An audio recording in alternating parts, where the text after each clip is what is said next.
नामिने नमस्ते सारस्वती देवे गौरवाणी प्रचारिणे निर्विशेष शून्यवादी पाश्चात्य देश तारिणे नित्यानंद नमस्तुभ्यं प्रेमानंद प्रदायिने कलौ कल्मषनाशाय जानुवापतये नमः नमो महावदन्याय कृष्ण प्रेम प्रदायते कृष्णाय कृष्ण चैतन्य नामिने गौरसे नमः जय श्री कृष्ण चैतन्य प्रभु नित्यानंद श्री अद्वैत गदाधर श्रीवासादि गौर भक्तवृंद हरे कृष्णा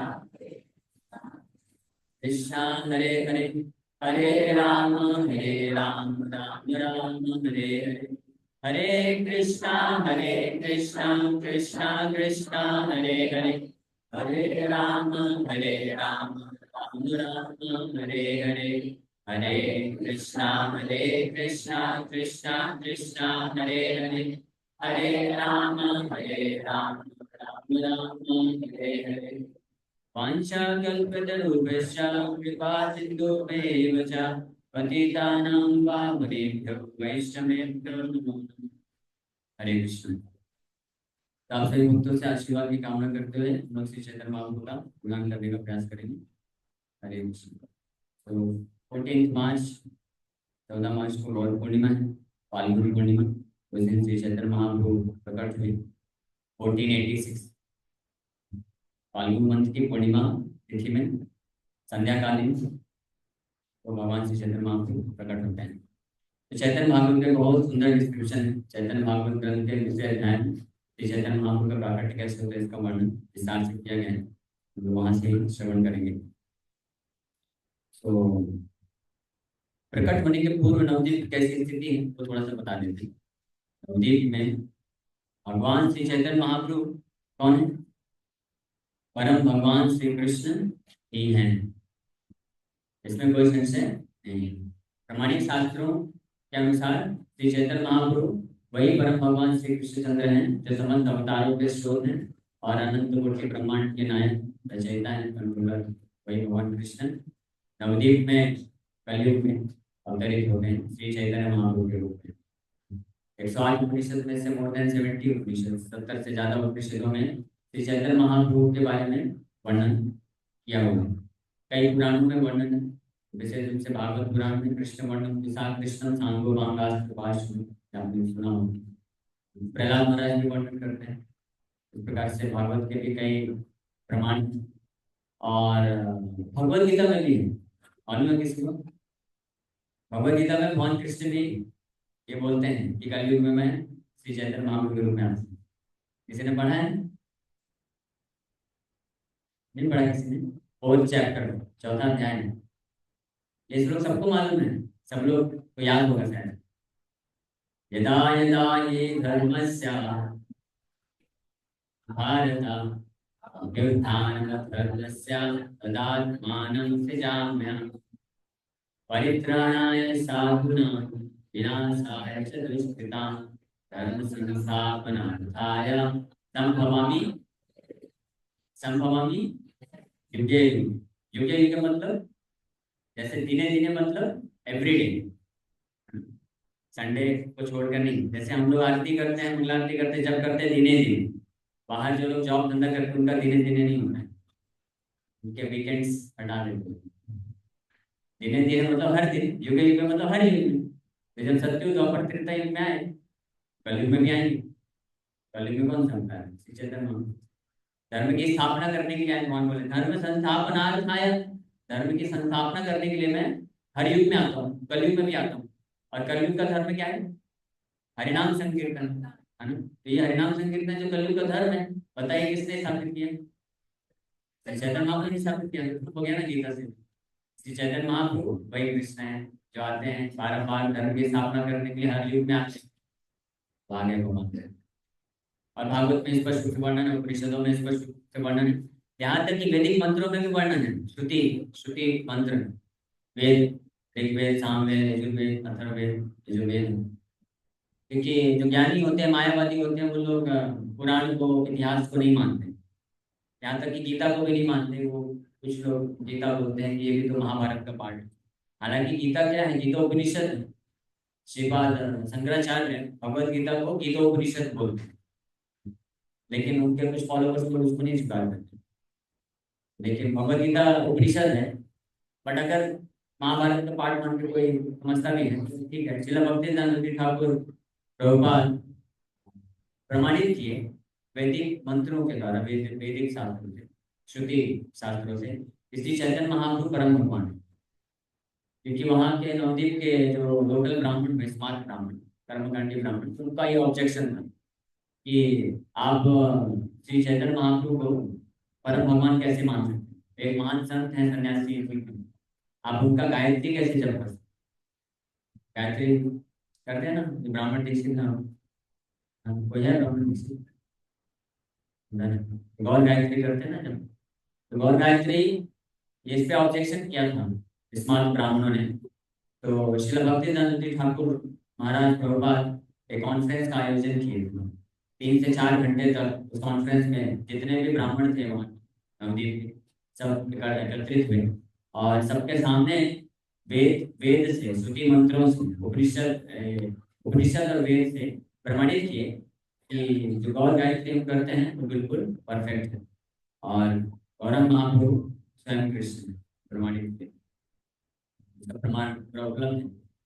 और श्री चैतन्य चरितमृत ग्रंथ आप में से पढ़ा है कोई? बस एक से नहीं, बाकी लोग 3 4 5 6, बाकी लोग नहीं पढ़े। पढ़ना चाहिए सबके पास। श्री चैतन्य चरितमृत ग्रंथ पढ़े बिना कोई भागवत को नहीं समझ पाएगा, और भागवत को पढ़े बिना कोई कृष्ण को नहीं समझ पाएगा, गीता नहीं समझ पाएगा। इसलिए श्री चैतन्य चरितमृत बहुत इंपॉर्टेंट ग्रंथ है। लेकिन श्री चैतन्य चरितमृत पढ़ने के पूर्व गीता एक बार पढ़ लेना चाहिए और भागवत भी पढ़ लेना चाहिए। फिर श्री चैतन्य चरितमृत पढ़ना चाहिए। जब चैतन्य चरितमृत आप पढ़ लेंगे तब वास्तव में आप पूर्ण रूप से भागवत को समझ पाएंगे, अन्यथा भागवत को समझ नहीं पाएंगे। भागवत कथाकार बहुत सारे होते हैं, भागवत कथा करते हैं, लेकिन कृष्ण के प्रति भक्ति नहीं प्राप्त कर पाते हैं। लेकिन जो श्री चैतन्य महाप्रभु का आश्रय लेते हैं, चैतन्य चरितमृत पढ़ते हैं, तो वो भागवत के मूल सिद्धांत को, निष्कर्ष को जान जाते हैं और कृष्ण भक्ति में लग जाते हैं। इसलिए भागवत का पहला स्कंद में आप देखेंगे प्रभुपाद जी जो इंट्रोडक्शन दिए हैं, उसमें इंट्रोडक्शन में क्या है? श्री चैतन्य महाप्रभु का ही जीवन चरित्र का वर्णन पढ़ा है किसी ने? भागवत का प्रथम स्कंद का भूमिका, इंट्रोडक्शन, बहुत लगभग 30 35 पेज का इंट्रोडक्शन है। और श्री चैतन्य महाप्रभु का ही शिक्षाएं, उनका जीवन चरित्र का वर्णन करते, क्योंकि इसी के माध्यम से भागवत सुनते। इसी के लिए स्वरूप दामोदर गोस्वामी, कौन थे स्वरूप दामोदर गोस्वामी? श्री चैतन्य महाप्रभु के सेक्रेटरी, और गोविंद श्री चैतन्य महाप्रभु के सर्वेंट। तो स्वरूप दामोदर गोस्वामी कौन है? ये ललिता सुखी की कहानी। श्री चैतन्य महाप्रभु श्रीमती राधा रानी के भाव में है, तो चैतन्य महाप्रभु राधा रानी हुए, और उनकी जो सबसे निकटतम सखी ललिता सखी स्वरूप दामोदर गोस्वामी के रूप में आते हैं। और विशाखा सखी कौन? राय रामानंद। बाद में वो भी गवर्नमेंट पोजीशन से रेजिग्नेशन लेके आ जाते हैं। फिर दोनों कॉन्स्टेंटली अंत्य लीला में चैतन्य महाप्रभु के साथ 24 घंटे रहते थे महाप्रभु के साथ।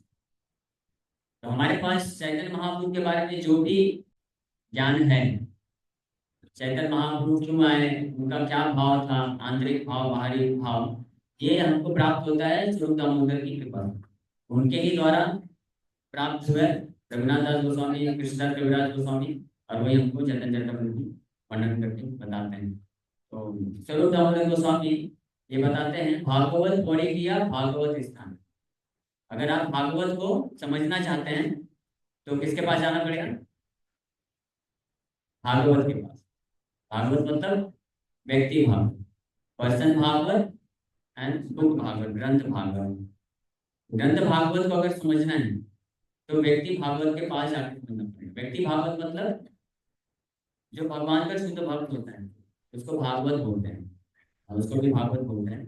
जो भागवत को, जो ग्रंथ भागवत है, उसका पर्सोनिफिकेशन, पर्सोनिफिकेशन मतलब मूर्तिमान स्वरूप जो होता है, उसको व्यक्ति भागवत बोलते हैं। ऐसे एक व्यक्ति भागवत का नाम बताइए तो? प्रभुपाद, वेरी नाइस, हरि बोल। ऐसे एक व्यक्ति भागवत माने श्रील प्रभुपाद जी। तो इसलिए बिना श्रील भगवान जी के तात्पर्य को पढ़े कोई भागवत को समझ नहीं सकता। श्री चैतन्य महाप्रभु जो है वही भागवत है। भगवत, भगवत और भागवत जानते हैं ना, भगवत मतलब भगवान, भागवत मतलब भगवान का महान शुद्ध। तो श्री चैतन्य महाप्रभु दोनों हैं, भगवत भी है यानी भगवान भी है और भागवत भी बन गया है, इसलिए बड़ा डबल फायदा है। जो चैतन्य महाप्रभु का पूजा करते हैं, सेवा करते हैं, भक्ति करते हैं, उनको 2 in 1 मिल जाता है, 2 in 1 ऑफर। चैतन्य महाप्रभु का पूजा करने से राधा कृष्ण का पूजा करने का लाभ मिलता है और भागवत वैष्णव गुरु का पूजा करने का लाभ मिलता है, क्योंकि चैतन्य महाप्रभु साइमल्टेनियसली ये supreme lord as well as spiritual master, वो परम भगवान भी हैं चैतन्य महाप्रभु और साथ ही साथ में हर जीवात्मा के गुरु भी हैं। भागवत के रूप में गुरु बन के शिक्षा देते हैं कि कैसे भक्ति करना है। इसलिए जो चैतन्य महाप्रभु का वर्शिप करते हैं, सेवा करते हैं, पूजा करते हैं, उनका आश्रय लेते हैं, तो बड़ी आसानी से भागवत को समझ जाते हैं, बड़ी आसानी से भक्त बन जाते हैं। जो डायरेक्ट कृष्ण का पूजा सेवा करते हैं गारंटी नहीं है। याद है किसी को पिछले प्रीतिवर्धनम में जब मैं आया था तो बताया था कौन कौन थे पिछले बार? अच्छा, सब चेंज होते रहते हैं। फर्स्ट टाइम कौन कौन आ रहा है पहली बार इस प्रीतिवर्धनम क्लास में? 5 6 लोग आए, ठीक है, ज्यादातर लोग। अच्छा, आप में से कितने लोग हैं जो 16 वाला जब करते हैं डेली? ओके, ठीक है। कितने कितने भक्त हैं जो कम से कम डेली कुछ माला करते हैं, 1 2 माला, 4 माला, 6 माला? तो जो 16 माला करते हैं वो भी आएंगे इसमें।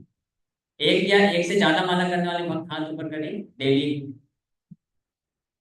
16 माला करने वाला पूछा था तो ज्यादा हाथ उठाए। 16 माला वाले भी आएंगे ना उसमें? अच्छा, मैथ्स भूल गया, कोई दिक्कत नहीं। मैथ्स में पढ़ा है ना, इसके बराबर या इससे बड़ा, दोनों चीजें हैं। ठीक है, नहीं हम लोग कथा करते हैं।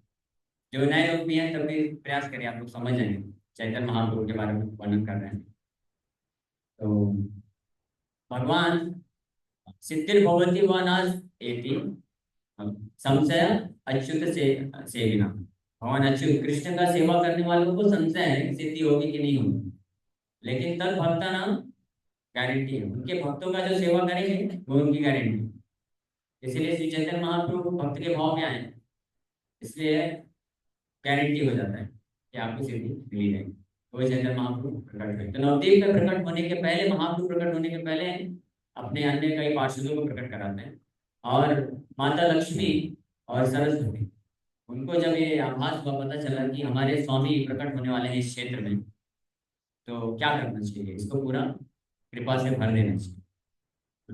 जैसे कोई खास व्यक्ति जब किसी के घर आते हैं तो वो क्या करते हैं, उसको बहुत अच्छे से सजा देते हैं ना, अच्छा अच्छा बना देते हैं। तो ऐसी माता लक्ष्मी और सरस्वती ने अपना प्रचुर मात्रा में कृपा दे दिया नवद्वीप में महाप्रभु के आने के पहले ही। और उनकी कृपा से नवद्वीप के वासी बड़े बुद्धिमान हो गए, विद्वान हो गए और साथ ही साथ में बड़ा ऐश्वर्य हो गया। खूब धन संपत्ति, अनाज।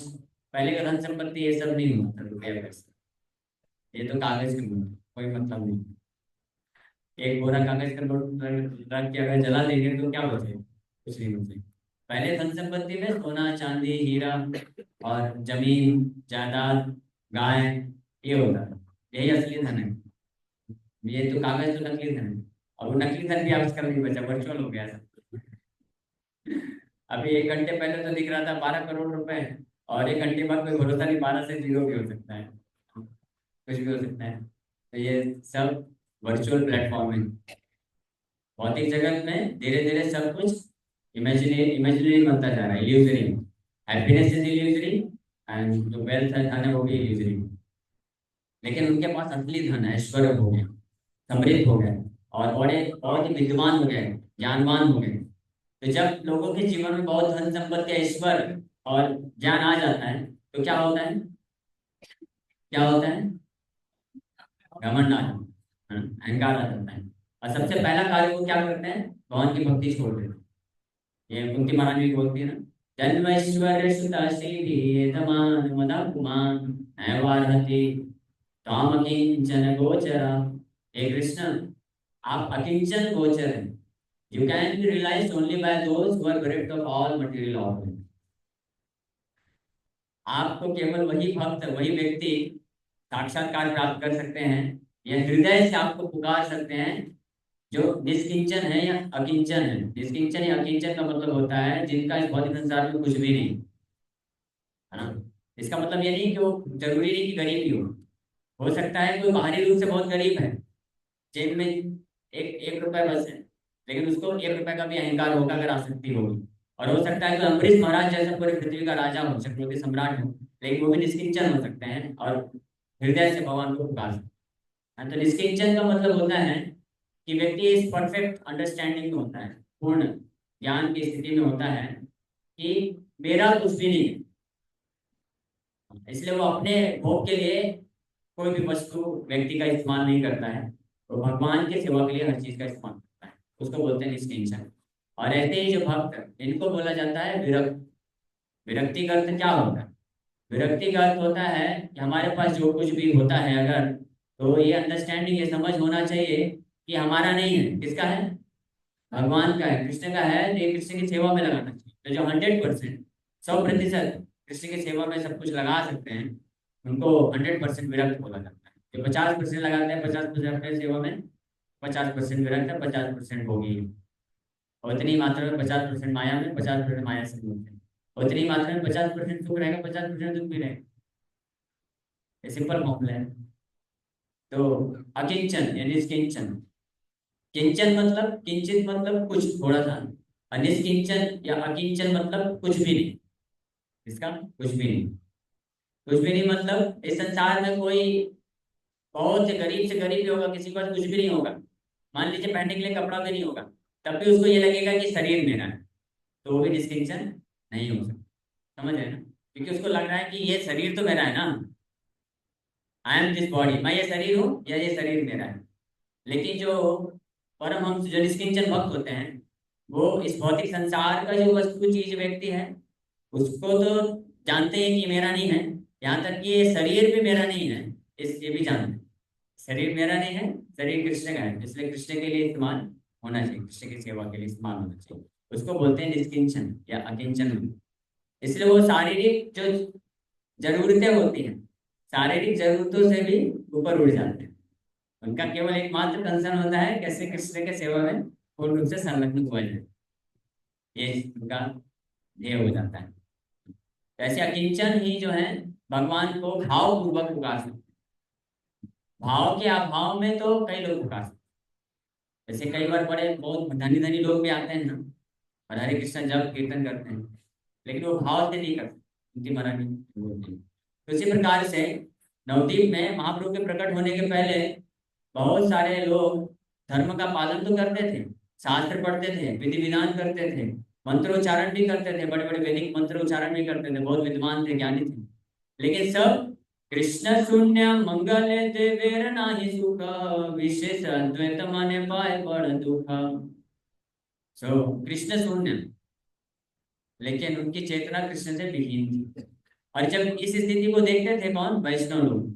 और वैष्णव के सरदार कौन थे उस वक्त के? हेड ऑफ द वैष्णव अद्वैत आचार्य, इसलिए उनका नाम है आचार्य। आचार्य मतलब जो सबको अपने आचरण से सिखाते हैं। कृष्ण का भक्ति कैसे करना चाहिए, अपने आचरण से जो सिखाता है उसको आचार्य को या प्रोफेसर। आचार्य मतलब केवल ये नहीं कि जो शास्त्रों के ऊपर प्रवचन दे सके, ज्ञान दे सके, वो आचार्य नहीं है। उसको टीचर बोल सकते हैं, टीचर है। आजकल तो टीचर भी नहीं, आजकल तो चीटर है। लेकिन अगर कोई बोल वास्तविक शिक्षा देगा शास्त्रों का, लेकिन खुद नहीं पालन कर पा रहा है, तो at the best is a teacher, but आचार्य नहीं, प्रोफेसर नहीं। आचार्य मतलब जो खुद आचरण में करता हो और फिर सिखाता हो, उसको आचार्य। जैसे नामाचार्य, नामाचार्य को नामाचार्य क्यों बोलते हैं? क्योंकि वो खुद 192 माला जप करते थे और फिर वही हरिनाम लोगों को लेने के लिए प्रेरित थे, इसलिए नामाचार्य। उसी प्रकार से अद्वैत आचार्य, अद्वैत आचार्य प्रभु, हाँ, आचार्य भक्ति संसना, अद्वैत हरिणा अद्वैत आचार्य भक्ति संसना। भक्ति संसना मीन्स कि भक्ति को कैसे करना है, किस तरीके से करना है, अपने आचरण के द्वारा सिखाते हैं। और क्या आचरण सिखाए? अद्वैताचार्य भगवान कृष्ण का नाम पुकारते थे, हृदय से रो रो कर पुकारते थे, हुंकार करते थे, हरे कृष्णा कृष्णा कृष्णा हरे हरे, हरे राम राम राम हरे। जोर जोर से चिल्लाते थे, पुकारते थे। आप में से कोई जोर जोर से चिल्ला के कभी पुकारा है कृष्ण को? हाथ ऊपर करिए तो। सच में, अगर कोई एक बार भी कृष्ण को पूरे हृदय से पुकार लेगा तो इस भौतिक संसार की माया में फिर नहीं फंसेगा वो, गारंटीड। हृदय से पुकार आगे से। सकृत एव प्रपन्नोऽयं याचते तवास्ति अभयं ददामि सर्वदा एतत् व्रतं मां। भगवान प्रॉमिस किए हैं। भगवान का प्रॉमिस कभी विफल हो सकता है क्या? और वो भी ये प्रॉमिस, इस श्लोक प्रॉमिस कौन किया? भगवान रामचंद्र। इनका तो कभी विफल नहीं हो सकता है। भगवान कृष्ण तो कभी तोड़ भी देते हैं। लेकिन रामचंद्र भगवान रामायण में बोले ये चीज, सकृत एव प्रपन्नोऽयं, एक बार भी अगर कोई हृदय से मेरा आश्रय ले लेता है, मेरे पास आके बोलता है प्रभु मैं आपका हूँ, एक बार में, तो भगवान बोलते हैं कभी वो माया में नहीं गिरेगा। मैं उसको अभय सर्वदा देता हूँ। मैं उसको हमेशा अभय यानी भय से मुक्ति कर दूंगा, कभी माया में नहीं गिरेगा। तो हम वो एक बार अभी तक कर नहीं पाए, उसको करने की आवश्यकता है। क्योंकि बाहर से हम बोल सकते हैं प्रभु मैं आपका हूँ, प्रभु जो है हृदय खोल के देखते हैं, झांक के देखते हैं, अच्छा अंदर तो और भी कोई है। रिजर्वेशन आरएसी मेरे को दे रहे हो भाई? आरएसी नहीं चाहिए मुझे, कंफर्म टिकट चाहिए। कंफर्म एक सीट नहीं चाहिए। भगवान बोलते हैं आपका पूरा का पूरा गाड़ी मुझे बुक कर दो, जितनी सीट है सब मुझे दो, क्योंकि भगवान अकेले थोड़ी ना आने वाले हैं। कृष्ण मतलब कृष्ण, उनके सारे पार्षद, उनका धाम, उनकी गैया, उनके जो भक्त लोग हैं, सब लोग ना। तो एक सीट देने से भी काम नहीं चलेगा, और हम तो आरएसी भी नहीं दे रहे हैं। पूरा का पूरा आपका हृदय रूपी जो ट्रेन है उसको देना पड़ेगा। और उसमें भी कितनी सीट्स रखनी पड़ेगी? अनलिमिटेड। तभी तो पूरा कृष्ण आएंगे ना। कृष्ण मतलब पूरा गोलोक वृंदावन लेके आने वाले हैं। अकेले कृष्ण कहीं नहीं जाते हैं। यानी आपको अपना पूरा का पूरा हृदय क्या करना पड़ेगा? समर्पण करना। नो अटैचमेंट फॉर माया। माया के लिए और कोई भी आसक्ति का जगह नहीं। तब कृष्ण जो है पूरी तरह से अंगीकार कर लें। ऐसा एक बार भी कोई करता है तो भगवान उसको पूर्ण रूप से सुरक्षा देने के लिए तत्पर हो जाते हैं। तो अद्वैता आचार्य हमको ये शिक्षा देते हैं। हाँ। तो जब अद्वैता जाते हैं कि नवद्वीप में सब लोग इस प्रकार से बहुत सारे व्रत तपस्या शास्त्र अध्ययन ये सब कर रहे हैं, मंत्रोच्चारण कर रहे हैं, लेकिन कोई कृष्ण भक्ति नहीं कर रहा है, तो विशेष विशेष रूप से अद्वैत मने पाए बड़ा दुख। अद्वैताचार्य के मन में बहुत दुख उत्पन्न होता था, रोते थे वो। और फिर क्या करते थे? स्वभावे अद्वैत बड़ कारुण्य हृदय, जीवेर उद्धार चिंते हय सदाय। स्वभाव से अद्वैताचार्य बड़े कारुण्य हृदय हैं। क्यों? महाविष्णु के अवतार है, महाविष्णु है। भगवान महाविष्णु के हृदय में सभी बद्ध जीवात्माओं के प्रति बहुत करुणा है, करुणा सिंधु है। तो जीव के उद्धार के लिए चिंता करने लग गए, बड़े सदैव। हाँ, बहुत दया पूर्वक चिंता विचार कर रहे हैं कि कैसे उद्धार होगा। मोर प्रभु आशीष जति करे अवतार, तबे है ये सकल जीवेर उद्धार। समझ पा रहे हैं आप लोग? कितने लोग समझ पा रहे हैं? अभी जो पढ़ा बंगाली में सब लोग नहीं समझ पाए। आप तो बंगाली तो समझ रहे हैं, बाकी लोग नहीं समझ पाए। वैसे मैं भी हिंदी का ही हूँ, मध्य प्रदेश का हूँ, लेकिन ये हिंदी जैसा ही है। तो अच्छा ठीक, नहीं समझे तो सब मुझे बताना पड़ेगा। अगर समझ जाते तो अच्छा रहता, प्यार पढ़ पढ़ के थोड़ा आगे बढ़ते रहते। तो फिर बोल रहे हैं मोर प्रभु आसी, जब मेरे प्रभु आएंगे, कौन है उनका प्रभु? कृष्णचंद्र। अद्वैत प्रभु के प्रभु कौन है? कृष्णचंद्र भगवान अद्वैत प्रभु के प्रभु हैं। एक महाप्रभु आर प्रभु दुई जान, दुई प्रभु से वे महाप्रभु रचरान। तो एक महाप्रभु है और दुई प्रभु दुई जन। दुई प्रभु कौन है? नित्यानंद प्रभु, अद्वैत प्रभु, ये भी प्रभु है। प्रभु मतलब विष्णु तत्व, विष्णु तत्व ईश्वर गरिमानी। ये तीनों ईश्वर हैं, विष्णु हैं, परम भगवान है। लेकिन इनमें से दो प्रभु हैं और एक महाप्रभु। महाप्रभु कृष्ण है श्री कृष्ण चैतन्य महाप्रभु और द्विप्रभु नित्यानंद प्रभु, अद्वैत प्रभु, और ये दोनों महाप्रभु के चरणों का सेवा करते हैं। हाँ? तो हमको किनके चरणों का सेवा करना है? तीनों प्रभु। हाँ, महाप्रभु का भी तो करना है, लेकिन नित्यानंद प्रभु हैं, अद्वैत प्रभु हैं, उनका सेवा करना है, क्योंकि हम कौन है? हम दास हैं, अनंत रूप गौर दास। सामने वाला बोलेगा प्रभु, लेकिन समझना चाहिए प्रभु नहीं है। हम कौन है? दास। दास, तो दास मतलब जितने भी प्रभु हैं सबका सेवक। तो केवल तीन प्रभु का सेवा करना है, महाप्रभु, अद्वैत प्रभु, नित्यानंद प्रभु, तीन प्रभु का सेवा करना है। नहीं नहीं, फिर उनके जो दास हैं वो भी हमारे प्रभु हैं। तो हालांकि हम दास हैं, लेकिन महाप्रभु, नित्यानंद प्रभु, अद्वैत प्रभु के जो दास हैं वो हमारे क्या हैं? प्रभु हैं। हाँ, तो ऐसे कितने प्रभु हुए? असंख्य प्रभु। ठीक है, इसी को बोलते हैं दास दास दासानुदास। तो मोर प्रभु आती जल्दी करे अवतार, मेरे प्रभु आएंगे अगर अवतरित होकर के, तभी जो है सकल जीवेरा उद्धार, तब सारे जीवों का उद्धार होगा। तबे त्वैत सिंह अमार बड़ाई, वैकुंठ वल्लभ जल्दी देखाई है भाई। तभी मेरा नाम जो है अद्वैत सिंह, शेर की तरह दहाड़ते थे अद्वैताचार्य, हुंकार करते थे कृष्ण नाम लेते हुए, इसलिए उनको अद्वैत सिंह भी बोला जाता है। तभी मेरा ये नाम सार्थक होगा, जब मैं अपने प्रिय भगवान को मजबूर कर दूंगा वैकुंठ से यहाँ पे उतरने के लिए। महाप्रभु एक जगह बोलते हैं कि ये नामाचार हरिदास ठाकुर का 192 वाला जप और नारा का हुंकार, इन दोनों के कारण मैं उतर के आया हूँ जल्दी से। सो रहा था मैं आराम से, निद्रा भंग करके मैं इन दोनों के कारण आया हूँ। अद्वैताचार्य के स्पेशली बोलते हैं महाप्रकाश, जब महाप्रभु अपने आप को प्रकाशित करने लग गए, लेकिन देखो वो कहाँ चला गया नाड़ा। क्योंकि अद्वैताचार्य जब महाप्रभु प्रकट हो गए तो अद्वैताचार्य फिर नवदीप छोड़ के चले जाते हैं और बोलते हैं कि अगर मैं अपने प्रभु का सच्चा दास हूँ तो मेरे प्रभु मुझे बुलाएंगे, तब मैं जाऊंगा। हाँ? भक्त और भगवान दोनों महान है, दोनों की लीलाएं महान है। तो महाप्रभु फिर भेजते हैं, जाओ बुलाओ, मुझे बुलाया, मैं अपनी योग निद्रा शीर्ष शीर्ष सागर में सो रहा था, मुझे हुंकार लगा लगा के अलार्म बना बजा के बिठा के लेके आ गया, और खुद भूल भाग के बैठा हुआ है, बुलाओ। फिर भेजते हैं एक भक्त को, रमाई पंडित को भेजते हैं, श्रीवास ठाकुर के भाई, उनको भेजते हैं, जाके लेके आओ, तो लेके आते हैं। तो तभी मैं मेरा नाम जो है ये जस्टिफाई होगा। आनिया वैकुंठनाथ साक्षात करिया, नाची बगाई व सर्व जीव उद्धारिया।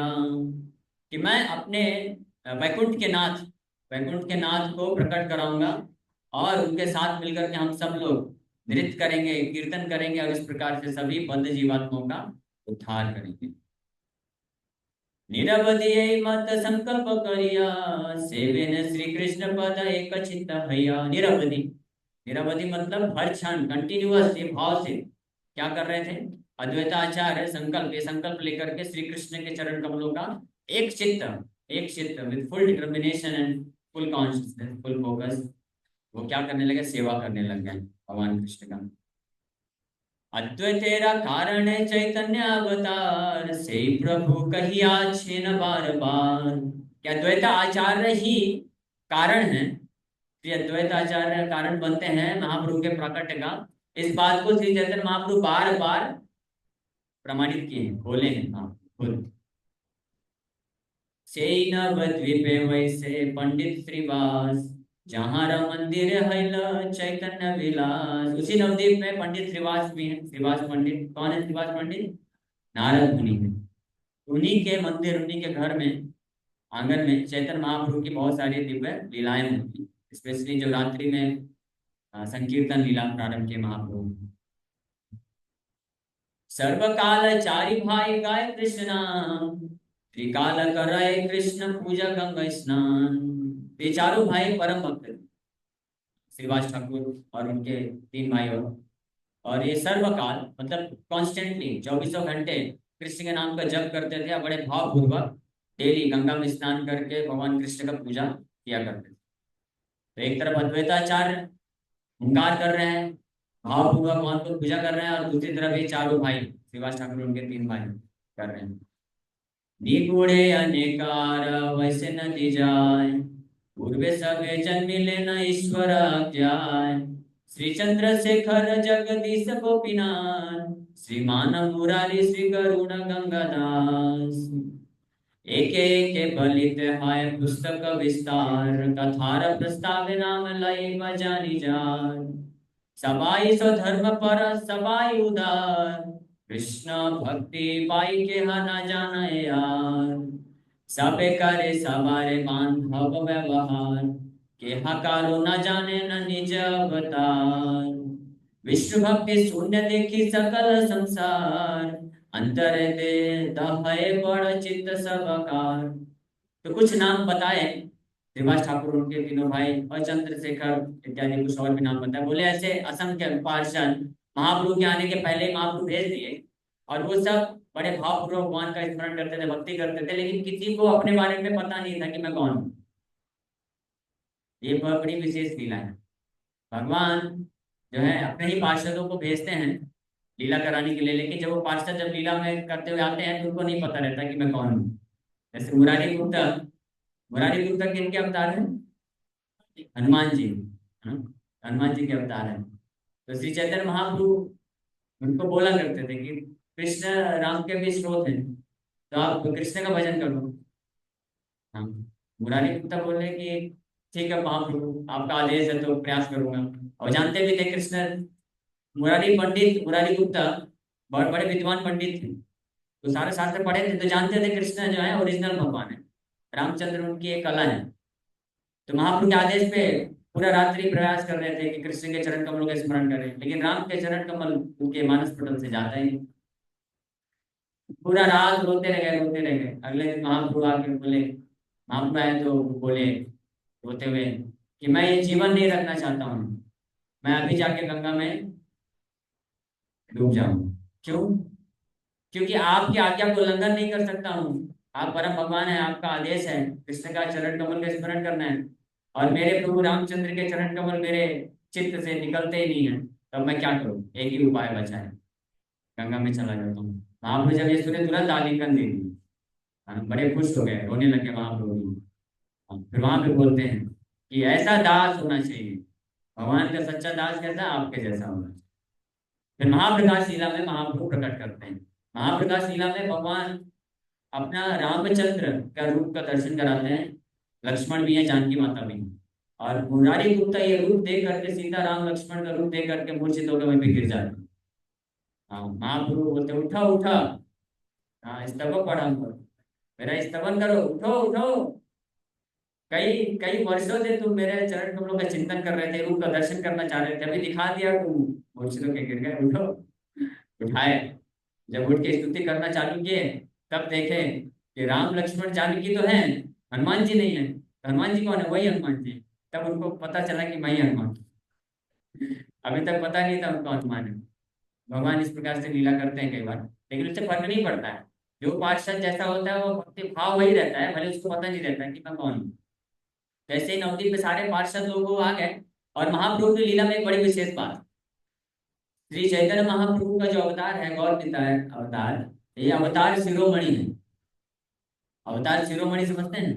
सारे अवतारों के राजा हैं, king of all the incarnation, essence of all the incarnation. अवतार शिरोमणि, अवतार सार है। क्यों? देखिए, बाकी जो अवतार आते हैं सब अपने अपने भक्तों को लेके आते हैं, लीला करके चले जाते हैं, लेकिन जब चैतन्य महाप्रभु आते हैं तो उसमें जितने भी अन्य अवतार हैं, सभी अवतारों के भक्तों को ये लालसा होती है कि हम भी जाएं, और सारे अवतारों के भक्त भी आते हैं, सारे अवतार भी आते हैं। इसलिए महाप्रभु की लीला में महाप्रभु नरसिंह अवतार भी प्रदर्शित किए, राम अवतार भी किए, कृष्ण का भी रूप दर्शन दिखाए, और वामन, वराह, कूर्म, ये सारे अवतार की लीलाओं को प्रदर्शित करते हैं। सब अवतार दिखाते हैं, जैसा जैसा जिस अवतार का जो भक्त दिखता है सामने, उसको वैसा रूप दिखाते हैं वहां। इसलिए अवतार शिरोमणि, अवतार सार, essence of all the incarnation बोले जाते हैं। विष्णु भक्ति शून्य देखी सकल संसार, अंतर रहता है बड़ा चित्त सबकार। तो विष्णु भक्ति से शून्य सारे संसार को देखने के कारण ये जो शुद्ध वैष्णव थे, महान पार्षद हैं भगवान के, तो इनके हृदय में हमेशा क्या होता था, हृदय जलता रहता था दुख के मारे, जलता था कि कैसे देखो वैष्णव जो होते हैं, जब देखते हैं कि कोई व्यक्ति माया में इतना फंसता जा रहा है, फंसता जा रहा है, तो उनको बहुत दुख होता है कि कितना इसका मनुष्य जन्म मिला है और ये भक्ति करके अपना अपने आप को पूरे दुखों से मुक्त कर सकता है, लेकिन कैसा ये मूर्ख है, देखो वही माया के पीछे भाग रहा है, माया के पीछे भाग रहा है। और स्पेशली ऐसे ऐसे व्यक्ति जो भक्ति मार्ग में आ जाते हैं और भक्त बनने के बाद, सब कुछ जानने के बाद भी माया को छोड़ना नहीं चाहते, तो फिर जो है शुद्ध वैष्णव होते हैं, तो उनको और कष्ट होता है और दुख होता है कि देखो ये इनको सब पता है, फिर भी माया को छोड़ना नहीं चाहते हैं, किसी को पकड़ना नहीं चाहते हैं। ये कितनी बेकार बात है। इसके कारण प्रभुपाद जी कई बार होते थे, जब कोई भक्त है, एक बार एक भक्त है, स्पेशली अगर कोई सिंसियर डिवोटी होता है, बड़ा अच्छा भक्त है, एक बार एक शिष्य प्रभुपाद जी का बहुत अच्छा भक्त हुआ, लेकिन क्या करे, पूर्व जो आदत थी छूट नहीं पाती थी जल्दी से, वैसे फंस गया। फिर प्रभुपाद जी के पास आके रोते रोते बता रहे हैं, मैंने ये कर दिया वो कर दिया, जो भी नशा वगैरह करने में रवै संबंध, विदेश के भक्त हैं, कैसी कैसी स्थिति से प्रभुपाद जी उठाए थे उनको और भक्त बनाए, शुद्ध आचरण करने लगे, लेकिन कभी कभी फंस जाते, तो आके पूरा बताने लग गया। तो एक दूसरे भक्त बैठे थे, तो वो तो ऐसे ऐसे देख रहे थे, ये देखो दीक्षा ले लिया है और ऐसे ऐसे आचरण कर रहा है, खुद आके बता रहा है, शर्म नहीं आ रही, कुछ बोल नहीं रहे थे, प्रभुपाद जी सुन रहे थे, कोई अभी कैसे बोलेगा, लेकिन ऐसे थोड़ा सा रिएक्शन था। प्रभुपाद जी सुनते गए, आधे घंटे तक वो पूरा बताता गया, प्रभुपाद जी सुनते गए और सुनते सुनते प्रभुपाद जी की आंखों से आंसू निकल गए, प्रभुपाद जी रोने लग गए। और वो भक्तों को केवल इतना बोले, ठीक है आप जाओ, अब मत करना, अब अच्छे से भक्तों के संग में रहो। तो चला गया, प्रभुपाद जी फिर रो रहे हैं, फिर दूसरे भक्त को बताया, just see how much this living entity is struggling to get shelter of Krishna's lotus feet. Maya is dragging him again and again, but still just see. देखो कि ये जो भक्त है, माया इसको बार बार खींच रही है, लेकिन फिर भी ये कितना संघर्ष कर, संघर्ष नहीं छोड़ना चाहिए, ये इंपॉर्टेंट चीज। हमको भगवान माया कितना भी खींचने का प्रयास करे, तो माया में जाके सरेंडर नहीं कर देना चाहिए। ठीक है माया देवी आपकी आपको दंड पड़ा, नहीं, संघर्ष करना चाहिए, बार बार फंसने के बाद, गिरने के बाद भी वापस उठ के आना चाहिए, कृष्ण का आश्रय लेना चाहिए और रिपेंट करना चाहिए, पश्चाताप करना चाहिए, रोना चाहिए। बिना रोए कृष्ण को कोई प्राप्त नहीं कर पाया है, न कर पाएगा, ये वास्तविकता है। जिस दिन आप नाम जप करते करते रोने लग जाएं, तब आप समझ सकते हैं कि आप कृष्ण को प्राप्त करने के मार्ग में प्रगति कर रहे हैं। वहां से शुद्ध नाम चालू होता है, मतलब वहां से आप कृष्ण के को प्राप्ति के मार्ग में हैं। और जब तक केवल चाइंट एंड बी हैप्पी है, हाँ प्रभु जी बड़ा आनंद है, भक्ति में आने के बाद तो बहुत आनंद हो गया, बस simply chant dance and eat prasadam and be happy, that's all right. लेकिन कृष्ण अभी बहुत दूर है, कैसे कोई chant dance and be happy होगा? शुरू में ठीक है, नए नए भक्ति में जुड़े हैं, उनको तो सुख चाहिए, मानसिक तनाव हटाना है तो वो हट जाता है, लेकिन गंभीर भक्त के लक्षण क्या होते हैं? ये बहुत सीरियस होता है, गंभीर होता है, मतलब वो समय को व्यर्थ नहीं कमाएगा इधर उधर, आध्यात्मिक प्रजल्प करके भी नहीं, एक एक क्षण के लिए वो बिल्कुल कॉन्शियस रहेगा, चेतन रहेगा, उसके दिमाग में बस ये चलता रहेगा कि अभी भी मैं हरि से जप कर रहा हूँ, किसी के प्रति प्रेम उत्पन्न क्यों नहीं हो रहा है, हृदय अभी भी पत्थर के जैसा क्यों है। कृष्ण मंत्र यही तो स्वभाव, जय जपे तार उपजाए भाव। कृष्ण मंत्र का ये स्वभाव है, जो इसको जप करेगा उसको भाव उत्पन्न हो जाना चाहिए, और भाव उत्पन्न होते ही विकार आना चाहिए, कम से कम भाव भक्ति के लक्षण प्रकट होने चाहिए। भाव भक्ति के लक्षण क्या है? अव्यर्थ कालत्वम, शांति राजवम, अव्यर्थ कालत्वम, मान शून्यता, विरक्ति, नाम गाने सदा रुचि प्रीति तद्वतति स्थले। ये नौ भाव भक्ति के जो लक्षण हैं उस भक्त के हृदय में प्रकट हो जाने चाहिए, जो भगवान के नाम का क्या कर रहा है, वास्तविक रूप में जप कर रहा है। मान शून्यता, विनम्र हो जाएगा, विरक्ति, भौतिक भोग करने की इच्छा नष्ट हो जाएगी, और नाम गाने सदा रुचि, वो हमेशा तत्पर रहेगा कि मैं और भगवान के नाम का जप करूं, भगवान का श्रवण करूं। और प्रीति वसति स्थले, भगवान के मंदिर जाने में, भक्तों का संग करने में उसको हमेशा इच्छा बनी रहेगी। अभी जैसे संडे प्रोग्राम खत्म हुआ, घर जाएगा तो वो सोचता रहेगा कि कब अगला संडे आने वाला है। अगर ये भावना किसी के हृदय में चल रही है तो मतलब वो सही रास्ते में। और किसी को पता ही नहीं है, संडे फोन आ रहा है, प्रभु आप आ रहे हैं ना इस प्रोग्राम के लिए, अच्छा आज संडे आ गया प्रभु जी, ओ ठीक है ठीक है, अच्छा वो आपने बता रहे हैं। फॉलो करने की जरूरत नहीं पड़नी चाहिए, खुद से फॉलो करना चाहिए। प्रभु जी अभी संडे तो 4 दिन बाद है, और उसके पहले भी कोई प्रोग्राम है क्या, बताना मुझे। ऐसा कोई करता है क्या आप में से? एक दो भक्त तो करते हैं। नहीं तो हम केवल माया में अगर व्यस्त हैं तो फिर कैसे काम चलेगा। हमको तत्पर होना चाहिए कि भगवान का सत्संग प्राप्त करने के लिए मौका मिले। और भगवान का सत्संग करने वाले भक्त हैं लेकिन कहीं पे प्रोग्राम नहीं हो रहा है, तो आप ऑर्गेनाइज करिए, आप बुलाइए, इसी बहाने आपको सत्संग करने का मौका मिलेगा ना। सेवा भी करेंगे और सत्संग प्राप्त करने का मौका मिलेगा। हाँ? तो ये करना चाहिए, समझ पा रहे? तो ये लक्षण होते हैं भाव भक्ति जो प्राप्त करने के मार्ग में है, वास्तविक नाम जप करने। एनीवे, सो ये सभी वैष्णव अंतरे दह बड़ा चित्त सभाकार, सबके चित्त में बहुत वो जलन होता था, रोते थे। वाणी कृष्ण कथा सुनी पे कहे न नाही जन, आपन आपन सब करे न कीर्तन। कृष्ण कथा सुनने को किसी की इच्छा नहीं रहती थी, सब अपना अपना ही कथा कीर्तन करते रहते, अपने घर परिवार का, इसका, समाज का, देश का, दुनिया का समाचार, ये सेलिब्रिटी का श्रवण कीर्तन, ये सब करते थे। दुई चारि दंड थाकी अद्वैत सभाय, कृष्ण कथा प्रसंग सकल दुख जाय। So they would remain together for a couple hours in the house of Advaita Prabhu and mitigate their distress with talk of Krishna. तो जब बाहर रहते थे, देखते थे समाज में लोग इतना पीड़ित हैं, दुखी हैं, लेकिन फिर भी माया में रहने के, दुखी होने के बाद भी ये लोग सोचते हैं कि हम सुखी हैं। तो जो वैष्णव होते थे, जो असलियत जानते थे, तो उन लोगों को दुर्दशा देख करके बड़े दुखी होते थे, रोते रहते थे। केवल एक ही समय पे उनका हृदय शांत होता था, जब अद्वैताचार्य के पास आकर के कुछ घंटे बैठ के कथा सुनते थे तो थोड़ा सा राहत मिलती थी। बाकी समय जैसे ही बाहर निकलते थे तो देखते थे कि सब समाज में पड़े हुए हैं, उनको जाके बोलो प्रभु हरे कृष्ण जप करो, गीता ले लो, लौट आए, हमारे पास समय नहीं, ऐसे बोलते थे, बहानेबाजी करते थे। ते वैष्णव को बड़ा दुख होता था, रोते रहते थे, लेकिन कुछ कर नहीं सकते, क्या करें। प्रयास करते थे प्रचार करने का, होता नहीं था, कोई सुधरने को नाम नहीं लेता था, क्योंकि भोगेश्वर इतना बढ़ चुका है, सब एक से एक बड़े विद्वान है। किसी को बोला हरे कृष्ण जप तू हमको सिखाएगा, कौन से शास्त्र में लिखा है बताओ। हाँ भागवत पुराण में लिखा है, भागवत पुराण को हम नहीं मानते हैं, श्रुति में बताओ कहाँ लिखा है। ये सब आर्गुमेंट करेंगे, वहां पे तो ऐसा लिखा हुआ है, यहाँ पे वो लिखा हुआ है, ये हरे कृष्णा कहाँ से आप चालू कर दिए। तो दस करते हैं ना ऐसा, कई लोग आप हरे कृष्णा जप करने के लिए बोलो, गीता पढ़ने के लिए बोलो तो हजारों तरह की चीजें बोलेंगे। तो ऐसे ही करते थे बड़े बड़े ज्ञानी लोग।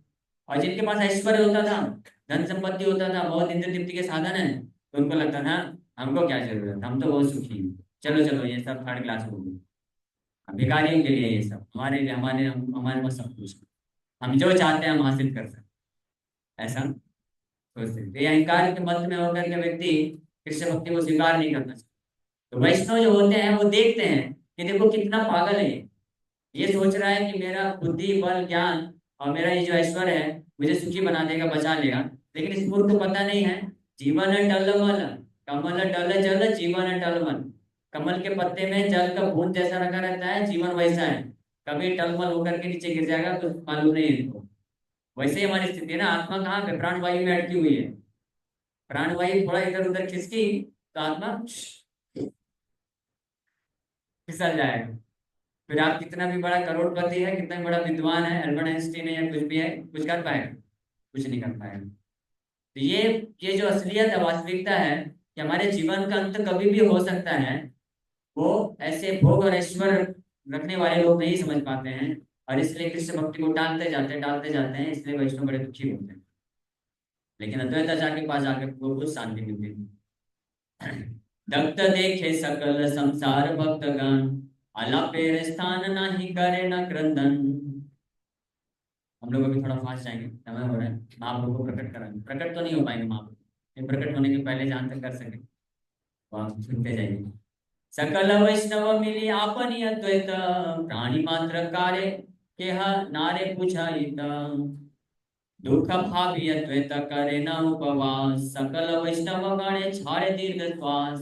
बड़ा प्रयास करने के बाद भी जब लोग नहीं सुन रहे हैं, समझ रहे हैं, तो सब वैष्णव जो है दुखी हैं, रो रहे हैं। अद्वैताचार्य भी एक क्या करने लग गए, व्रत ले लिए, फास्टिंग करना चालू कर दिए, और सारे भक्त लोग जोर जोर से दीर्घ सांस छोड़ रहे हैं। अद्वैताचार्य संकल्प ले रहे हैं, केन वा कृष्णेर नृत्य केन वा कीर्तन, कार्य व वैष्णव बलि की व संकीर्तन। सो ये भक्त लोग नहीं जानते थे कि the devotee stands for Krishna chanted his name. They could not understand who was the Vaishnava, what the purpose of Kirtan was. तो ये वैष्णव लोग आपस में मिल करके कीर्तन करते थे, कथा करते थे, कृष्ण के लिए नृत्य करते थे, लेकिन उन लोगों को कुछ समझ में नहीं आता था, फर्क नहीं पड़ता था ये लोग क्या कर रहे हैं, नहीं कर रहे हैं। किछु नाही जाने लोक धन पुत्र आसे, सकल संडी मिली वैष्णवे रे हासे। तो केवल अपने अपने ये धन पुत्र के ही इंद्रिय भोग में मस्त रहने के कारण कुछ जानते नहीं थे, और ये सब लोग वैष्णव जो होते थे, कीर्तन करते थे, प्रचार करते थे, उनके ऊपर हंसी मजाक करते। चारी भाई श्रीवास मिलिया नीच घरे, निशा है हरि नाम गाय उच्च स्वरे। सुनिया पाषंडी बोले हैला प्रमाण, ए ब्राह्मण करिबे क ग्रामीण उत्साह। महातीव्र नरपति जवन इहार, ए आख्यान सुनिले प्रमाद नतीजार। केहा बोले ए ब्राह्मण ने ए ग्राम हैते, हरे भांगी गुछाई अपिलाई मुस्रोते। ए बामुने गुछाइले ग्रामेर मंगल, अन्यथा जवन ग्राम करिबे करन। तो वैष्णव लोग दूसरों के कल्याण के लिए मिल करके कीर्तन करते थे, जप करते थे। इसमें से श्रीवास ठाकुर चारों भाई मिल करके जोर जोर से कीर्तन करते थे। तो जो नास्तिक लोग थे, समझ नहीं पाते थे, तो उल्टा क्या करते थे, इनको दोष देते थे, गाली देते थे, इनका निंदा करते थे, बोलते थे ये देखो फिर चालू हो गए ये लोग, अपना अपना कुछ मन का चालू करते हैं, और इस प्रकार से इनके कारण हम सब मुसीबत में आ जाएंगे। ये मुस्लिम राजा है हमारा इधर, इसको जब पता चलेगा कि कैसे लोग जोर जोर से कीर्तन कर रहे हैं, तो वो इसको तो आके पकड़ेंगे ही, और ये लोग भाग जाएंगे और हम सब आपस में पड़ जाएंगे। तो अब आपस में सब लोग को बोल रहे हैं कि चलो भाई इनका कीर्तन हमको बंद कराना चाहिए, इनको निकाल दो यहाँ से नवद्वीप से। इनको इनके घर समय डिसाइड करते हैं कि श्रीवास ठाकुर को उनको घर घर सहित गंगा में डाल दो, ऐसा करके तो सोचते हैं। यही मत बोले जत पाषंडी गण, सुनी कृष्ण बलि कांदे भागवत गण। ये सब पाखंडी लोग इस प्रकार से चर्चाएं किया करते थे वैष्णव को क्षति पहुंचाने के लिए। भक्त लोग सुन करके केवल जो है रोते थे, कृष्ण को पुकारते थे, कृष्ण को प्रार्थना करते। सुनिया द्वैत क्रोधे अग्नि है न ज्वले, दिगंबर हई सर्व वैष्णवे रे बोले। अद्वैत आचार्य को जब ये पता चला ऐसे ऐसे ये लोग वैष्णवों का निंदा कर रहे हैं, इस प्रकार से बोल रहे हैं, तो अद्वैताचार्य क्रोध अग्नि से भर गए, बहुत क्रोधित हो गए, और दिगंबर हई सर्व वैष्णव बोले, without caring whether he is dressed properly or not, he spoke to all the Vaishnavas, सभी वैष्णव को इस प्रकार से बोले। सुना, सुन रहे हैं ना, तो ये नहीं सुनी। सुना श्रीनिवास गंगा दास शुक्लांबर, कराई कृष्ण सर्व नयन गोचर। क्रोधित होकर के क्या बोलते हैं अद्वैताचार्य, सुनो श्रीनिवास गंगादास शुक्लांबर, कृष्ण को मैं सारे लोगों की आंखों के सामने प्रस्तुत करके दिखाऊंगा। अद्वैताचार्य संकल्प ले ली। सबा उधारी पे कृष्ण आपने आसिया, बुझाई पे कृष्ण भक्ति तुम सब लैया।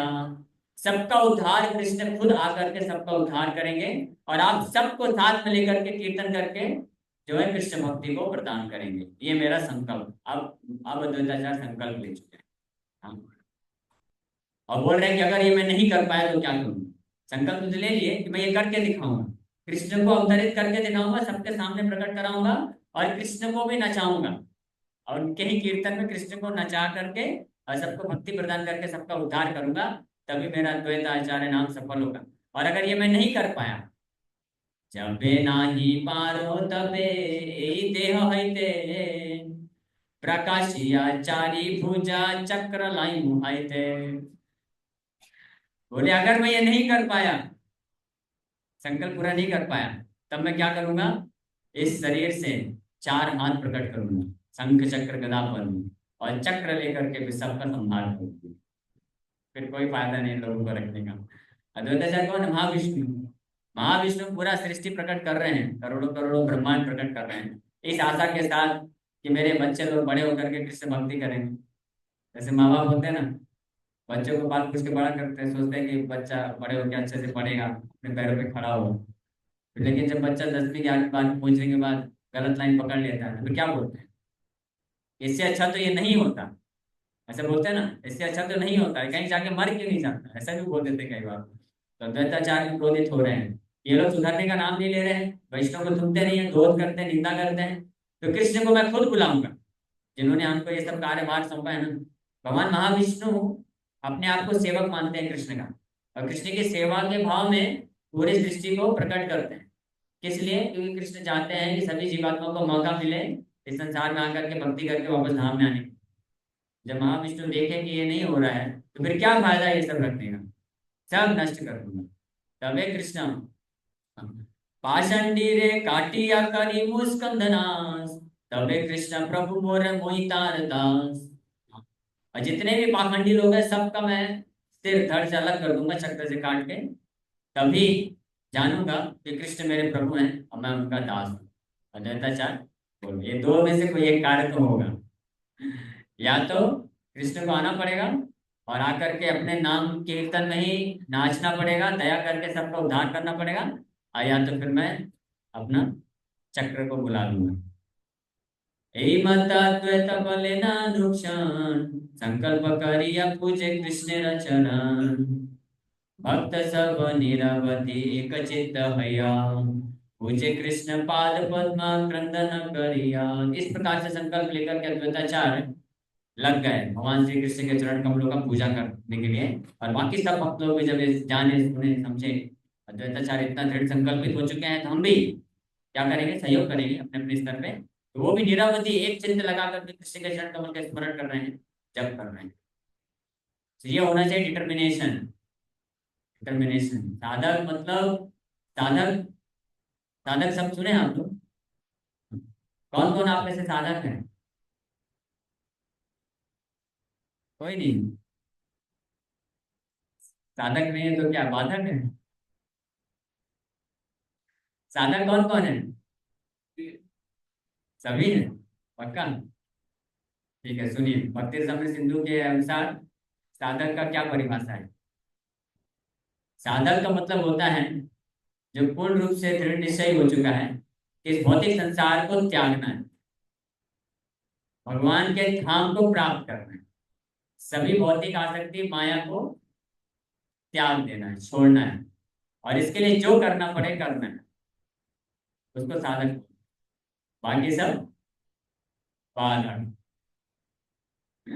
बाधक मतलब बने रहे इस संसार में, है ना। तो साधक बनी, साधक मतलब नाम जप करना चाहिए, भक्ति करना चाहिए, कृष्ण का सेवा करना चाहिए, आश्रय लेना चाहिए पूरा दृढ़ निश्चय के साथ।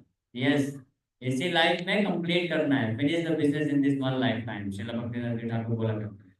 जैसे कोई स्टूडेंट होता है ना, यूपीएससी वगैरह की तैयारी करता है, हाँ? तो यूपीएससी का वास्तविक विद्यार्थी कौन है? जो इस दृढ़ निश्चय के साथ तैयारी करता है कि इस बार मैं इसको क्लियर कर दूंगा, जो जरूरत पड़ेगी सब करूंगा। 10 घंटा पढ़ना है, हाँ 12 घंटे पढ़ूंगा। ऐसा डिटर्मिनेशन भौतिक संसार में लोग रख लेते हैं, तो भक्त को कितना रखना चाहिए? तो भक्त का ये दृढ़ निश्चय होना चाहिए। हाँ। माया कितनी भी शक्तिशाली क्यों ना हो जाए। अहम तरिष्यामि दुरंत पारम तमो मुकुंदांग निस्सैवैव। अवंतीपुर के ब्राह्मण से दीक्षा लेनी चाहिए। ये श्लोक आप लोग स्मरण करें। मालूम है किसी को सुना है श्लोक पहले कभी? 11वें स्कंद के 23वें अध्याय का 57वां श्लोक है। 11वें स्कंद का 23वां अध्याय 23 चैप्टर सब लोग पढ़ लीजिए, बहुत इंपॉर्टेंट चैप्टर है।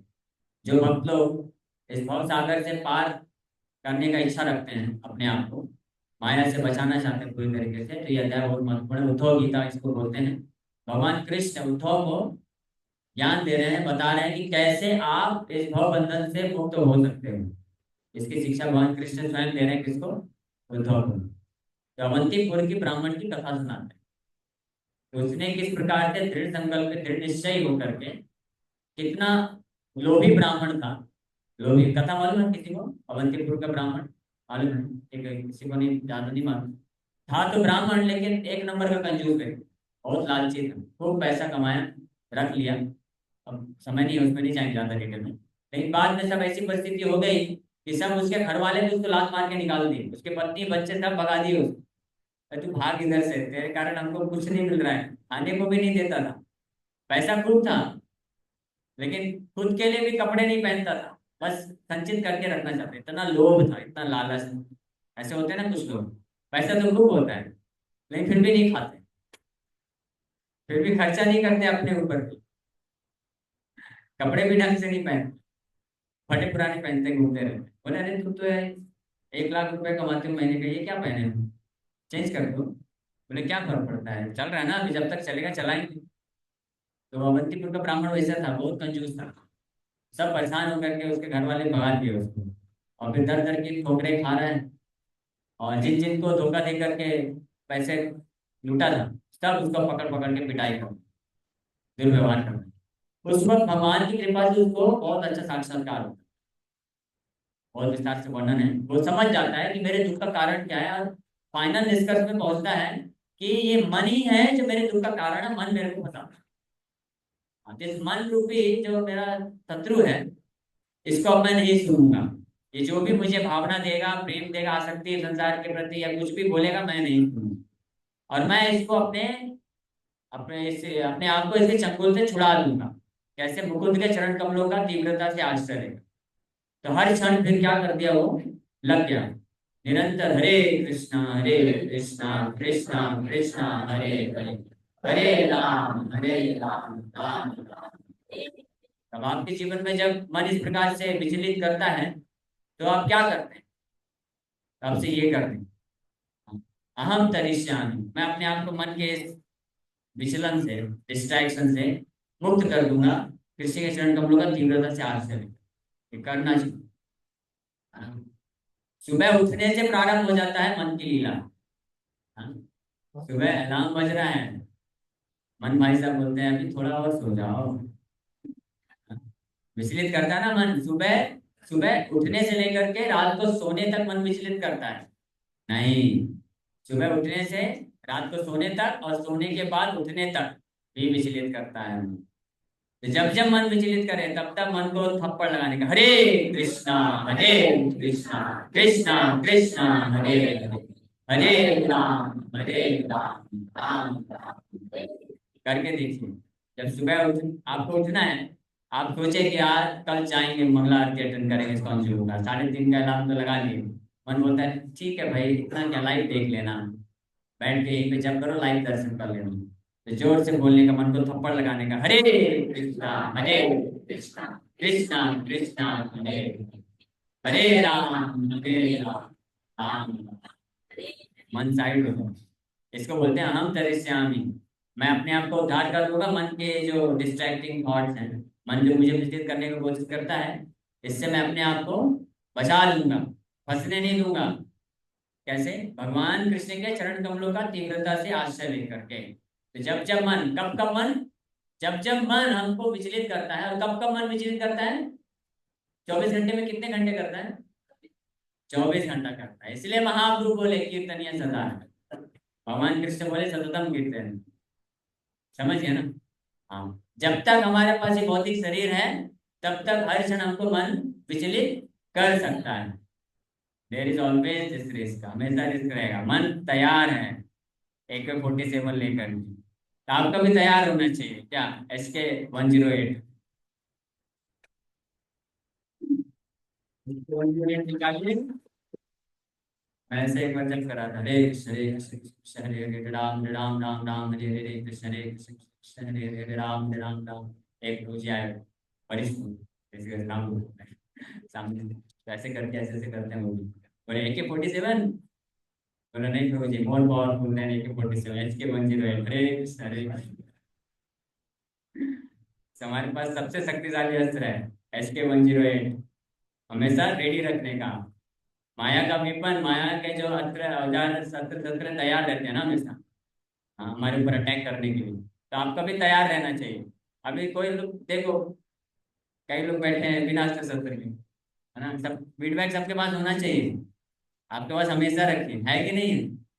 कहाँ है बैग में? ठीक है, फीडबैक जरूरी है। और फिर फीडबैक के अंदर गोली भी होनी चाहिए। एक बार क्या हुआ, एक भक्त, वृंदावन में कई बार ऐसा होता है, जो भी अलग अलग मंदिर में जाते हैं, जहाँ से फूल मिला धूल मिला सब फीडबैक के अंदर। तो ऐसे करते करते एक वक्त पूरा फीडबैक भर गया। फिर बाद में बोले प्रभु चलो थोड़ा बैठ के माला जप करते हैं। तो माला निकालने की कोशिश की, माला है ही नहीं, उसमें से फूल निकल रहा है, फल निकल रहा है, धूल निकल रहा है, सब निकल गया, माला नहीं निकला। तो गन तो है, लेकिन गोली भी होनी चाहिए, ठीक है? फिर गोली को चलाना चाहिए। लेकिन एक और चीज जरूरी है, गन है, गोली चला भी रहे हैं, लेकिन अगर एक और चीज नहीं है तो फिर कोई फायदा नहीं होगा क्या? हाँ, अरे मन को ही तो मारना है ना, मतलब क्या हम क्या करें? हाँ हाँ हाँ, लक्ष्य, हाँ लक्ष्य तो ठीक है, लक्ष्य तो बता दिया, माया, माया तो चारों तरफ है, कहीं भी टांग देने का लग जाएगा।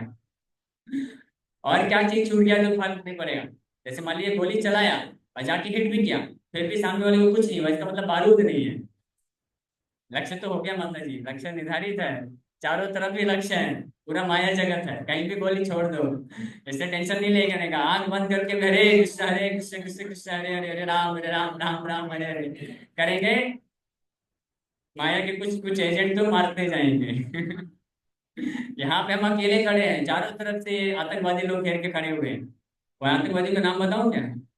बता दूंगा तो आप फिर क्लास का मुझे पिटाई करने लग जाएंगे। ये 5वें स्कंद में, मैं नहीं बोल रहा हूँ, हाँ, मैं बस रिपीट कर रहा हूँ। जड़ भरत रघुगण, राजा रघुगण को बताते हैं कि तुम्हारे चोर डकैत लोग कौन है, जान लो। तो चालू करते हैं, इंद्रियां, मन, तुम्हारे पत्नी, बच्चे, सगे संबंधी, पड़ोसी, राज्य के जो नेता, डॉक्टर, लॉयर, ये सब कौन है?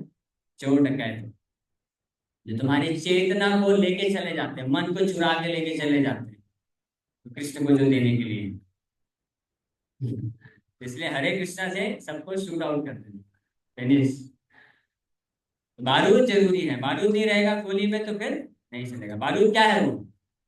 बारूद है यही दृढ़ संकल्प, ये संकल्प कि मुझे इस जगत से कोई लेना देना नहीं, मैं पूरे इस भगवत भौतिक संसार के सारी आसक्ति से मुक्त होना चाहता हूँ, कृष्ण के चरण कमल में एकमात्र प्रेम को विकसित करना चाहता हूँ। तो कृष्ण के चरण कमलों में प्रेम आसक्ति को प्राप्त करने की जो तीव्र इच्छा है, इंटेंस डिजायर, तत्र लौल्यम अपि एकलम मूल्यम, वही है बारूद। इस बारूद को भर के जब आप हरे कृष्णा कृष्ण कृष्ण हरे हरे हरे राम राम राम हरे हरे करेंगे, तब जो है माया एक एक करके गिरती जाएगी। नहीं तो कितना भी प्रभु जी मैं 15 साल से 16 माला जप कर रहा हूँ, फिर भी माया मुझे क्यों पकड़ रही है? नहीं प्रभु, आप जो है इतने आसक्त हैं कि आपको बोल तो दिया गया कि गोली मारो, तो बंदूक से भी गोली नहीं चला रहे हैं, बंदूक से गोली निकाल के फूल के जैसे बरसा रहे हैं, तो कैसे काम चलेगा? उसको अच्छे से दागना पड़ेगा ना आपको, बंदूक पिस्तौल में लगाओ और बारूद भर के अच्छे से, और हरे कृष्णा कृष्णा कृष्णा हरे हरे हरे राम राम राम, अच्छे से बारूद डाल के गोली चलाएंगे। फिर बताओ, फिर आओ मेरे पास, एक गोली में काम तमाम नहीं हुआ तो बता देना, एक हरे कृष्ण महामंत्र पर्याप्त है, सारी माया को इमीडिएटली खत्म करने के लिए। फिर दूसरी फिर माया आएगी, फिर से हरे कृष्णा चालू कर देने का, बारूद फाड़ के लेकिन ना, बिना बारूद क्या करेंगे तो फिर हो गया। कितना भी गोली छोड़ते जाएंगे फिर आपको विश्वास खत्म हो जाएगा गोली काम कर रही है कि नहीं कर रही है। माया आकर के फिर भी गले लगा ली, है ना। समझ पा रहे हैं ना। बारूद, बारूद क्या है? बारूद है, हाँ, दृढ़ संकल्प, दृढ़ निश्चय। हाँ, कृष्ण के चरण कमल का आश्रय प्राप्त करना है, कृष्ण के प्रति ही आसक्ति को प्राप्त करना है, बाकी सारी आसक्ति को मैं निकाल के फेंक दूंगा, फाड़ के फेंक दूंगा। और अगर मेरे में आसक्ति नहीं है तो फिर कृष्ण को पुकारूंगा, कृष्ण आप आओ और निकालो, जबरदस्ती ऑपरेशन करो, बिना एनेस्थीसिया दिए भी करेंगे तो चलेगा, आई एक्सेप्ट, निकाल दीजिए आप। कष्ट होगा, दर्द होगा, चलेगा। ये प्रार्थना करना चाहिए। अगर हम कभी अपने बल पे माया को पार नहीं कर पा रहे हैं, हाँ, तो भगवान को प्रार्थना करना चाहिए कि भगवान आप आइए और बलपूर्वक, आपका स्थान है, ये आपका स्थान है। हृदय अर्जुन तिष्ठति, ये जो देश है, राज्य है, साम्राज्य किसका है? आपका, आप असली राजा हैं। ये कैसे कोई चोर डकैत आकर यहाँ पे बैठ सकता है? मैं हटाने का प्रयास कर रहा हूँ, मैं तो सक्षम नहीं हूँ प्रभु। आप आइए, आप ही जबरदस्ती हटाइए, अपना साम्राज्य स्थापित करिए और बैठ जाइए अच्छे से। और भगवान बोलेंगे लेकिन सच में तुम चाहते हो? जो चोर डकैत लोग बैठे हैं इसके अंदर, तुम्हारे मित्र बंधु और ये सब लोग हैं, इनके प्रति तुमने तो बड़ा प्रेम विकसित कर लिया है, इन सब से हटा दूंगा तो चलेगा तुमको? बोलेगा नहीं भी चलेगा तब भी मैं दर्द सहन कर लूंगा, आप करिए, ऑपरेशन करिए। हाँ, ये प्रार्थना करना चाहिए। क्या प्रार्थना? प्रहलाद महाराज हमको शिक्षा देते हैं, ये भी सुन लीजिए। ये श्लोक जो है सबको याद कर लेना चाहिए। जब भी भगवान के सामने जाए ना, मांगने का इच्छा हो तो ये मांगना चाहिए। क्या मांगना चाहिए?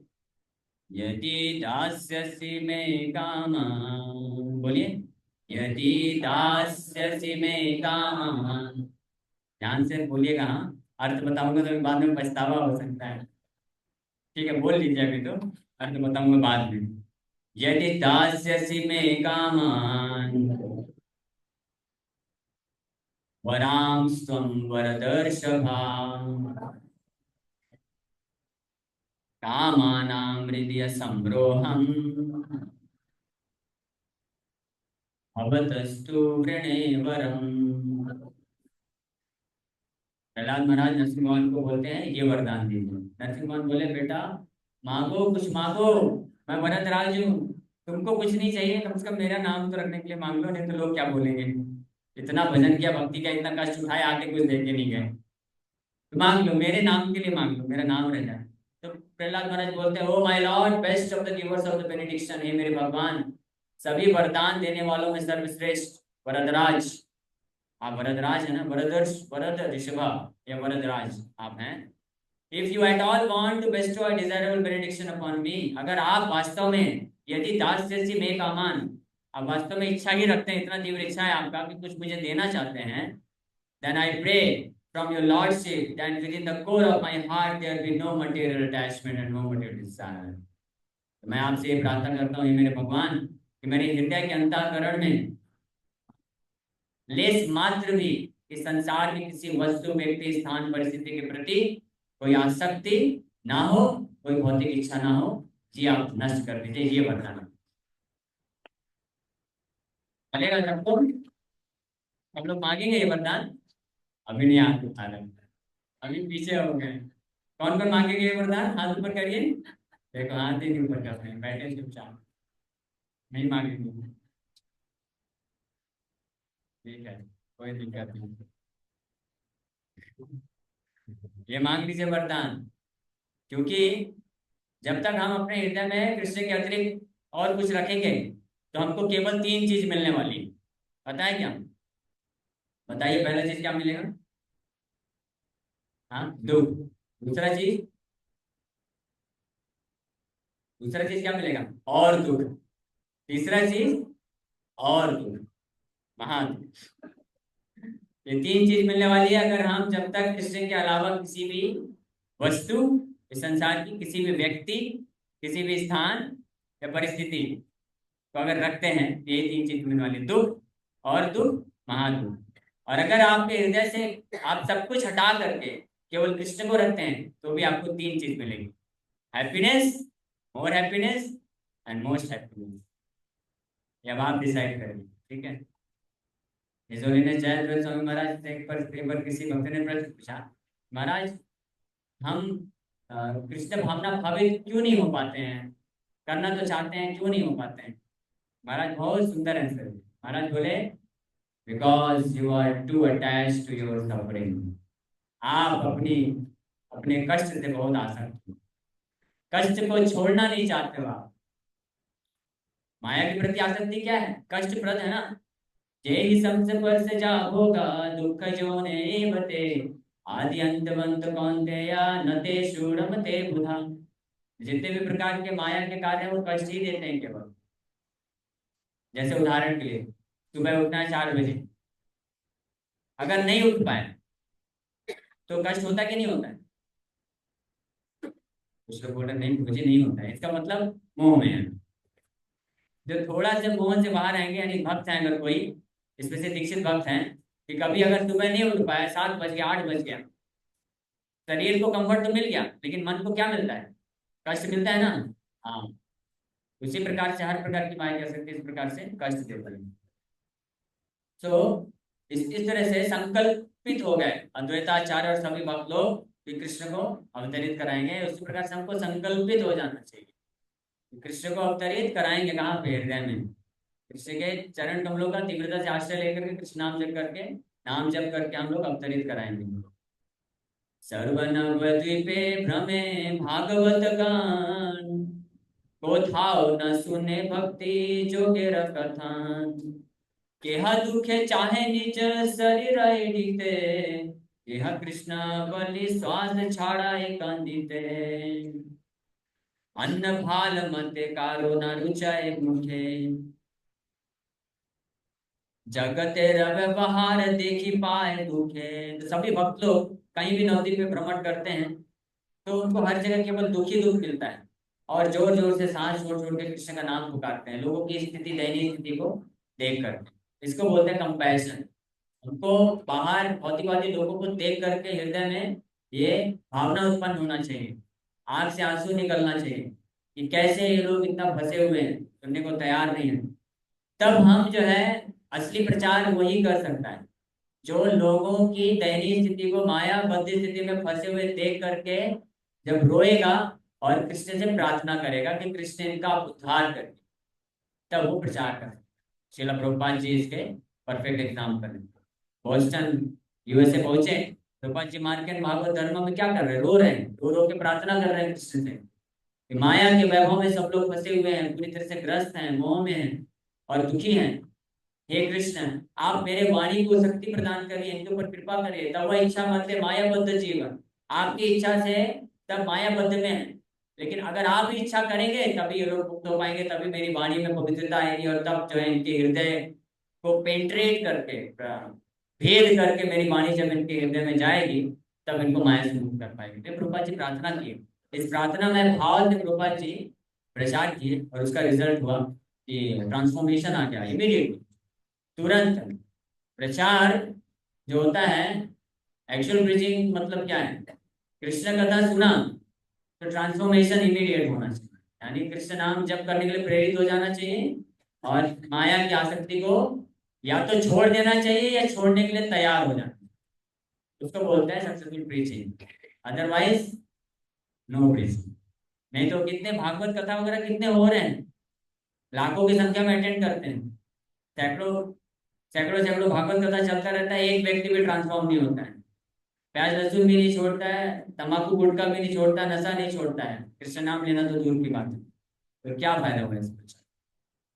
इससे अच्छा हमारे इस्कॉन का वो एक भक्त महान है जो भले ही 2 लोगों को प्रचार करता है लेकिन उसको 16 माला तक लेके आ जाता है और उसको 4 नियम पालन करना सिखा देता है। वो भक्त ऐसे बड़े बड़े महाभागवत कथाकारों से ज्यादा श्रेष्ठ है जो लाखों लोगों को प्रचार करते हैं, लेकिन उन लोगों को तो छोड़ दिए, खुद ही 4 नियम पालन नहीं करते, तो क्या फायदा। तो ये हमको यहाँ पे शिक्षा मिल रही है, नवद्वीप में ये भक्त लोग लोगों की दयनीय स्थिति को देख करके रो रहे हैं और भगवान से प्रार्थना कर रहे हैं। भगवान, खाने में भी उनको दुख मिल रहा है, खाने बैठते थे तो खा नहीं पाते थे वो, ये सोच सोच करके इनका उद्धार कैसे होगा, कृष्ण आप इसके ऊपर कृपा करिए। छाड़ी लेना भक्त गण सर्वोपभो, अवतारी बारे प्रभु करिल उद्योग। The devotees gave up all material comforts. The Supreme Lord had prepared to advent. जब भगवान के भक्त लोग सब भौतिक इंद्र तृप्ति की भावनाओं को त्याग दिए, भोग को त्याग दिए और दुखी होकर के रो रहे हैं, कृष्ण से प्रार्थना कर रहे हैं, तब भगवान कृष्णचंद्र जो है तैयारी करते हैं। Now it's time to advent myself. अब ये समय है मुझे अपने आप को क्या करने के लिए, अवतरित करने के लिए। तो भगवान जो है, लोग मायाबद्ध जो लोग होते हैं, भगवान गीता में बोले ये यथा मां प्रपद्यन्ते तां सदे भजाम्यहम्। जो मेरा समर्पण करेगा उसका मैं कृपा करूंगा, और जो नहीं करना चाहता है, माया में जाना चाहता है, तो जाओ भाई, लो फैसिलिटी दे देता हूँ। भगवान अपनी जगह भी परफेक्ट है, बिल्कुल सही है, बलपूर्वक प्रेम नहीं कराना चाहते। लेकिन वो भगवान भी बाध्य हो जाते हैं ऐसे लोगों का उद्धार करने के लिए जो भगवान के द्वेषी होते हैं, भगवान को छोड़ के जाना चाहते हैं। जब उन लोगों के लिए कोई भगवान का भक्त है दुख सहन कर, तो भगवान ऐसे भक्त के दुख को सहन नहीं कर सकते हैं, इसलिए भगवान अवतरित होते हैं और फिर कृपा करते हैं अन्य सभी जीवात्माओं में।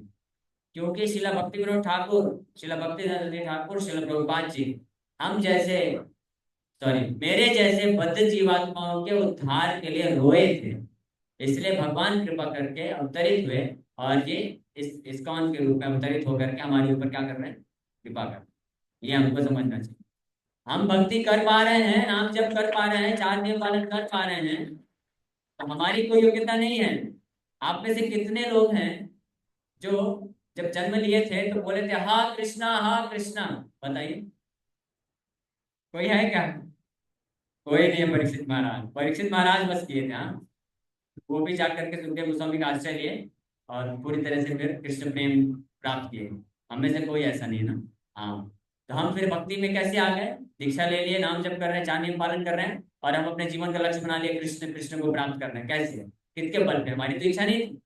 यह है वैष्णवों की कृपा, वैष्णवों की इच्छा हुई, इसलिए परम वैष्णव की इच्छा, श्रील प्रभुपाद जी की इच्छा, श्रील भक्ति ठाकुर महाराज की इच्छा, भक्ति विनोद ठाकुर, सर गोस्वामी आचार्यों की इच्छा के कारण भगवान हमारे ऊपर करुणा की और हमको अपॉर्चुनिटी दी है, हमको अंदर से प्रेरित किया, जाओ, वो बेचारा धूप में कब से गीता बेच रहा है, आप जाओ उसके पास, लो पढ़ो तो सही। तो फिर आ जाता है, हरे कृष्णा, आप गीता दे रहे हैं क्या? हाँ मुझे भी दीजिए, तो मैं भी थोड़ा देखता हूँ क्या है इसमें। तब वो गीता लेता है। समझ पा रहे हैं? इस तरीके से गीता वितरण होता है। हमको अगर प्रचार करना है, गीता वितरण करना है, तो ये करुण हृदय, प्रार्थना में हृदय रख करके भगवान से प्रार्थना करना चाहिए, तब होता है। समय हो गया ना? ठीक है, अगर नेक्स्ट क्लास अवसर मिलेगा तो भगवान को अवतरित कराएंगे। Hare Krishna, thank you very much. Hare Krishna Hare Krishna, Krishna Krishna Hare Hare, Hare Ram Hare Ram.